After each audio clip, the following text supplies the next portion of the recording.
একঘেয়ে ক্লান্তিকর জীবন থেকে মুক্তি পেতে মাঝে মধ্যেই বেরিয়ে পড়তে ইচ্ছে করে অচেনাকে চেনা আর অদেখাকে দেখার উদ্দেশ্যে। সেটা ঘরের কাছে আরশিনগর হলেই বা মন্দ কী। আজ চলেছি সপরিবারে ডায়মন্ড হারবার। ইচ্ছা একটা দিন শহরের ব্যস্তময় কোলাহল মুখর পরিবেশ থেকে মুক্তি পেতে একেবারে প্রকৃতির কোলে শান্ত স্নিগ্ধ পরিবেশে একটা দিন কাটানো। আবার এই গরমে যেহেতু বেশি দূর জার্নি করার ইচ্ছে নেই, তাই আমাদের গন্তব্যস্থল কলকাতার খুব কাছেই এই ডায়মন্ড হারবার। আমরা 5 জনের একটা গ্রুপ সকাল সকাল গাড়ি নিয়ে বেরিয়ে পড়লাম ডায়মন্ড হারবারের উদ্দেশ্যে। রিসর্টে ফ্রি কার পার্কিংয়ের ব্যবস্থা আছে, তাই নিজেরা গাড়ি নিয়ে এলে কোনো অসুবিধা নেই।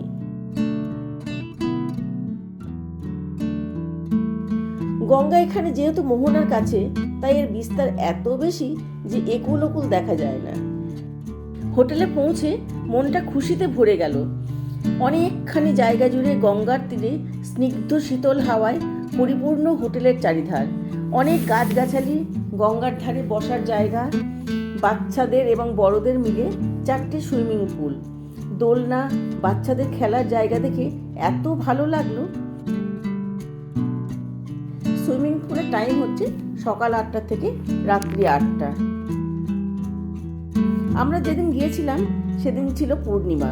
রাত্রে জোয়ারের জলের ঢেউ যেভাবে আসছিল, ক্ষণিকের জন্য হলেও সমুদ্র বলে ভ্রম হওয়া অস্বাভাবিক নয়।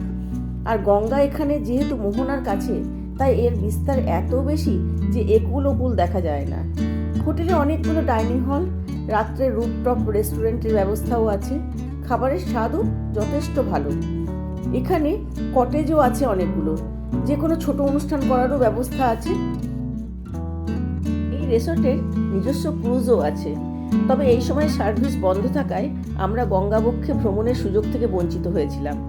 আমরা যেহেতু 5 জনের গ্রুপ ছিলাম, তাই একটা 6 বেডের এসি রুম বুক করেছিলাম।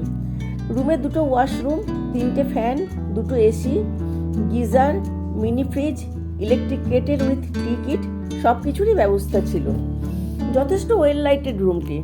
পরদিন সকালে কমপ্লিমেন্টারি ব্রেকফাস্টের ব্যবস্থাও ছিল বাফে সিস্টেমে। ব্রেকফাস্ট খেয়ে আমরা বেরিয়ে পড়লাম বাড়ির উদ্দেশ্যে। সব মিলিয়ে ভীষণ মন ভালো করা একটা দিন কাটালাম। হোটেলের চেক ইন টাইম দুপুর 12টা আর চেক আউট টাইম সকাল 10:30।